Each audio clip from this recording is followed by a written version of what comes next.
మనము నిన్న 2 బృహత్తరమైన కార్యక్రమాలు ఆంధ్రప్రదేశ్ చేసుకుంది. అన్నదాత సుఖీభవ తరపున కేంద్ర ప్రభుత్వం 2,000 రూపాయలు, రాష్ట్ర ప్రభుత్వం 5,000 రూపాయలు ప్రతి రైతుకి అకౌంట్లో డిపాజిట్ అవుతుంది. వాళ్ళ ఆంధ్రప్రదేశ్లో ఉన్న రైతుల కళల్లో ఆనందం చూడటం జరిగింది. ఇటువంటి ఆనంద కళ రావాలనే గౌరవ ముఖ్యమంత్రి నారా చంద్రబాబు నాయుడు గారు గత సంవత్సర కాలం నుంచి ఎన్నో సంక్షేమ అభివృద్ధి కార్యక్రమాలు చేస్తున్నారు.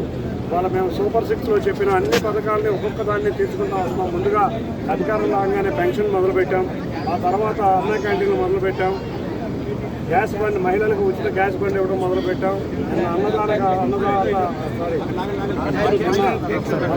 రైతులందరికీ కూడా 6,000 రూపాయలు వాళ్ళ అకౌంట్లో వేయటమే కాకుండా ముఖ్యంగా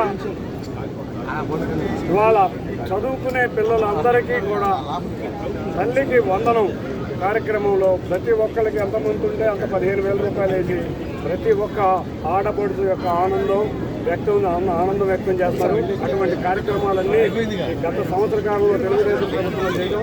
అన్నిటికన్నా ముఖ్యంగా విజయవాడ నగరం నిన్న మనం చూస్తే నితిన్ గడ్కరీ గారు వచ్చారు.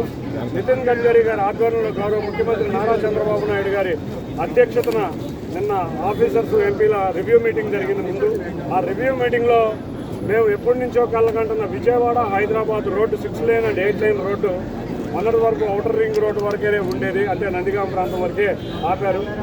గత నెల రోజుల క్రితం దాన్ని గొల్లపూడి వరకు తీసుకురావడం జరిగింది.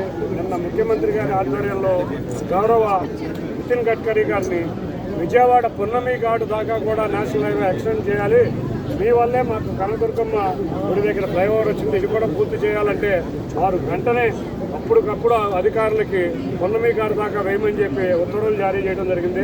అంతేకాకుండా విజయవాడ మచిలీపట్నం కూడా 6 లేన్స్కి నిన్న శంకుస్థాపన జరిగింది. ఈ విధంగా చూసుకుంటే విజయవాడ పట్టణం, విజయవాడ నగరానికి ట్రాఫిక్ సమస్యలు అతి త్వరలో తీరబోతున్నాయి. ఇటువంటి కృషి చేసిన నితిన్ గడ్కరీ గారికి, అంతేకాకుండా గౌరవ ముఖ్యమంత్రి నారా చంద్రబాబు నాయుడు గారికి, గౌరవ ఉప ముఖ్యమంత్రి పవన్ కళ్యాణ్ గారికి, మా యువనేత నారా లోకేష్ గారికి, మా ఎమ్మెల్యేలకి, మా నాయకులకి, కార్యకర్తలకి అందరికీ పేరు పేరున ధన్యవాదాలు చెప్తాను.